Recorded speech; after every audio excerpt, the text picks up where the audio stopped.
I've just seen a video by a certain young man where he attacked a number of ministers over the phenomenon called miracle money. And I mean, he made some very disparaging remarks against people like Pastor Adeboye and Apostle Suleiman. He referred to Apostle Suleiman as a pulpit bandit. And you know, like they said several other unsavory things. And the issue is about miracle money. And if you know, I mean, a lot of people, they follow me, you know, like I am one of those people who are very, very displeased with unsavory things that happen under the guise of Christianity, and I address them. But when people just attack willingly men of God, you know, just I don't know, maybe for YouTube views or notoriety or to gain followers, I don't know what it is. I mean, I'm not going to be quiet and then just not say anything, because God has given me a voice on a platform, and you know, the purpose of the enemy is to undermine faith and to prevent the formation of virtues. And so these kinds of videos, you know, they undermine people's faith. You know, if you are addressing something that is obviously very wrong, you know, no one's going to come after you to debunk what you're saying. But when you are undermining people's faith, you know, I mean, if we don't do this, there are a lot of people who are going to say, okay, well, I'm not going to go to church anymore. I'm not going to believe, you know, everything is religion is a scam. You know how they say. Listen, you know, miracle money does exist, and it's not what you think it is. You know, now there's a difference between miracle money and magic money. Now, magic money, like maybe you're told like rub this handkerchief, jump up 7 times, clap your hands, and then money will come. That's magic money. That's magic money. But miracle money, you know, if you read it in the Gospels, you read Matthew chapter 17, and if you read other instances, there are times when God has intervened miraculously. I'm going to give you an example of my own case. And since this fellow said it's a scam, I'm going to mention real people so that the person can go back and investigate. 2005, I was fired by former President Obasanjo from my job in Nigeria. I was an aide to then Vice President Atiku Abubakar, and so I mean, like, I just didn't feel safe. There was a lot of things happening in Nigeria with the third term agenda, so I decided to come to the United States. And so when I moved to the United States, you know, like I came here, and I had to start from the scratch. I needed to get an apartment, so. Obviously, I mean, I just come in, so I had no credit history. So I gave some money to an acquaintance, not really a friend, an African-American woman, to get me an apartment.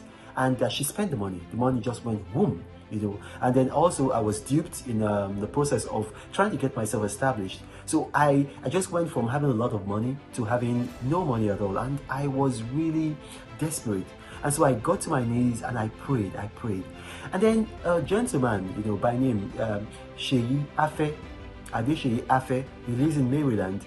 He just contacted me. He had met me in the villa the previous year, and then he contacted me and said, listen, I want to be governor of my state, Ondo State, and I want you to run my campaign.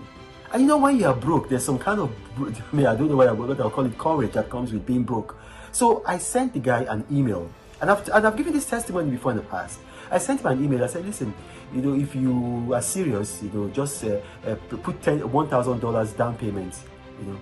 And then the guy sent me an email back, almost, in fact, within 5 minutes, and said the $10,000 will be in the mail tomorrow. And I was shocked. I only told him $1,000. So I went to my sent folder and I checked, and lo and behold, I actually thought I wrote $1,000, but it was $10,000 that I wrote. And then the man had said it was, I mean, I just didn't know what to do. And when I sat down, I talked to my wife. I said, what are we going to do? Because to me, it sounded like dishonesty. I said, well, maybe, I mean, this is probably dishonesty. I don't know what to do.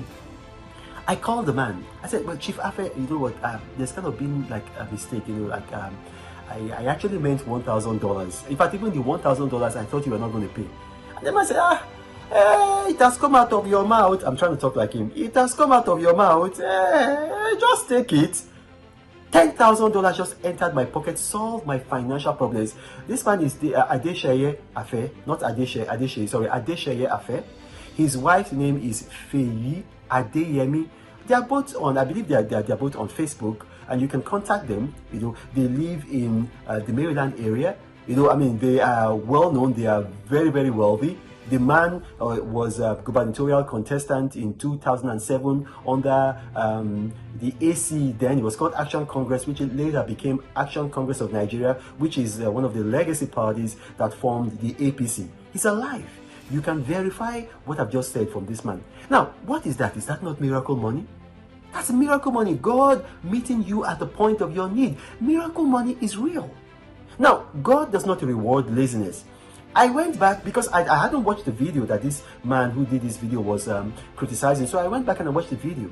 You know, and then after watching the video, I said, okay, let me just reach out to some of these people. And then I reached out to them. You, how did your miracle money came? This man had been owing me money since. When the pastor prayed, I got an alert. The man that was owing me money paid. You, how did your miracle money come? Okay, this man was owing me money. You, how did this man promise me money? Okay, all these people. And then in the video that this fellow said, he said like the man of God, it was Apostle Suleiman, must have paid the money into these people's account. Okay, now I'm Reno Omokri. I'm well known, you know. I mean, I'm a man of means. I'm going to give this man $10,000. $10,000 if he can prove that the incident that he was criticizing was fraudulent. $10,000. Just provide only one person. I'll pay you $10,000. I can give you $10,000 in escrow to anybody. If you like, you call DCP Abakiari. I heard that he likes to collect, he's a debt collector. I will pay him the $10,000 to hold in trust, or anybody, you know, call whoever you want to call. I'll give you $10,000. Go and produce one person. You can't just be undermining people's faith in their pastors, in their ministry, and then in God. People don't have faith in their pastors, they have faith in God. But here's the thing, they hear the word of God through their pastors. So if you now come out and tell them that your pastor is a pulpit bandit, what's going to happen? You're going to undermine their faith. My name is Reno Omokri. Thank you for watching, and I'm expecting that man to take up my offer. God bless you.